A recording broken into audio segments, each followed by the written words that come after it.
తాకట్లో ఉన్న మీ బంగారాన్ని విడిపించి ఆ రోజు ఆన్లైన్ రేటుకి కొంటాం. Sharma gold company. డీలిమిటేషన్ కు కేంద్రం సై అంటున్న వేళ దక్షిణాది రాజకీయ పార్టీలు నై అంటున్నాయి. డీలిమిటేషన్ కు వ్యతిరేకంగా అంతా ఒకటవుతున్నారు. చెన్నైలో అఖిలపక్ష సమావేశానికి పలు రాష్ట్రాల సీఎంలు, కీలక నేతలు హాజరైన వేళ ప్రధాని మోదీకి ఏపీ మాజీ సీఎం జగన్మోహన్ రెడ్డి లేఖ రాశారు.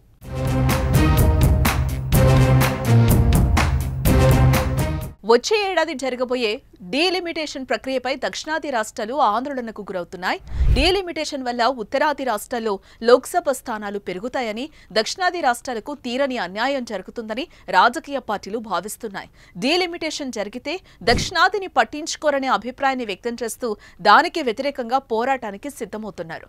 డీలిమిటేషన్ కు వ్యతిరేకంగా బలంగా గొంతు వినిపించేందుకు కలిసి రావాలని దక్షిణాది రాష్ట్రాల పార్టీలను గత కొన్ని రోజులుగా DMK ఆహ్వానిస్తోంది.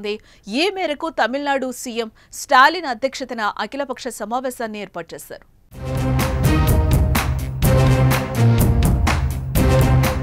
Telangana CM Revanth Reddy, Kerala CM Pinarayi Vijayan, Karnataka ఉప ముఖ్యమంత్రి DK Shivakumar, TPCC chief Mahesh Kumar Goud, BRS working president కేటీఆర్తో పాటు పలువురు నేతలు హాజరయ్యారు.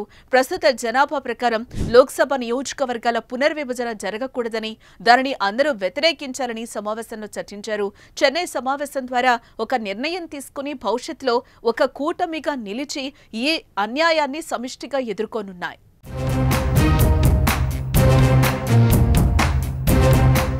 అయితే ఈ సమావేశానికి ఏపీ నుంచి వైసీపీ దూరంగా ఉంది. కానీ మోదీకి మాత్రం జగన్ లేఖ రాశారు. డీలిమిటేషన్ కారణంగా పార్లమెంట్లో దక్షిణాది రాష్ట్రాల భాగస్వామ్యం ఖచ్చితంగా తగ్గుతుందని, అందుకే జనాభా లెక్కల ప్రకారం డీలిమిటేషన్ లేకుండా చూడాలని కోరుతున్నామని లేఖలో వైసీపీ అధినేత పేర్కొన్నారు. పార్లమెంట్లో తీసుకునే నిర్ణయాల్లో అన్ని రాష్ట్రాలకు సమాన భాగస్వామ్యం కల్పించేలా ఉండాలని, దక్షిణాది రాష్ట్రాల ఎంపీ సీట్లు తగ్గకుండా చూడాలని కోరారు. ఏ రాష్ట్రానికి ప్రాతినిధ్యం తగ్గకుండా డీలిమిటేషన్ కసరత్తు జరగాలని కేంద్రానికి విజ్ఞప్తి చేశారు. మరోవైపు డీఎంకేకు ఈ లేఖ సారాంశాన్ని జగన్ ఆదేశాల మేరకు వైవి సుబ్బారెడ్డి పంపించారు.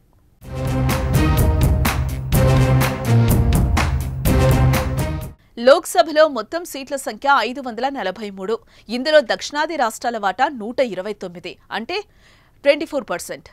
తెలంగాణలో 17, ఏపీ 25, కేరళలో 20, తమిళనాడు 39, కర్ణాటక 28 స్థానాలున్నాయి. డీలిమిటేషన్ తర్వాత మొత్తం లోక్సభ సీట్ల సంఖ్య 753కు పెరుగుతుంది.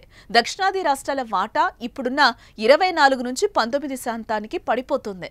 డీలిమిటేషన్ తర్వాత తెలంగాణ 20, ఏపీ 28, తమిళనాడు 41, కర్ణాటక 36 వరకు సీట్లు పెరుగుతాయి. కేరళలో ఉన్న లోక్సభ నియోజకవర్గాల సంఖ్య 20 నుంచి 19కి పడిపోయే అవకాశం ఉంది. ఉత్తరాదితో పోల్చుకుంటే దక్షిణాది రాష్ట్రాల్లో జనాభా పరిమితంగా ఉంటుంది. ఇదే ప్రాతిపదికన కావటం వల్ల ఉత్తరప్రదేశ్, బీహార్, మధ్యప్రదేశ్ రాష్ట్రాల్లో లోక్సభ సీట్ల సంఖ్య పెరుగుతాయనేది ఆందోళన.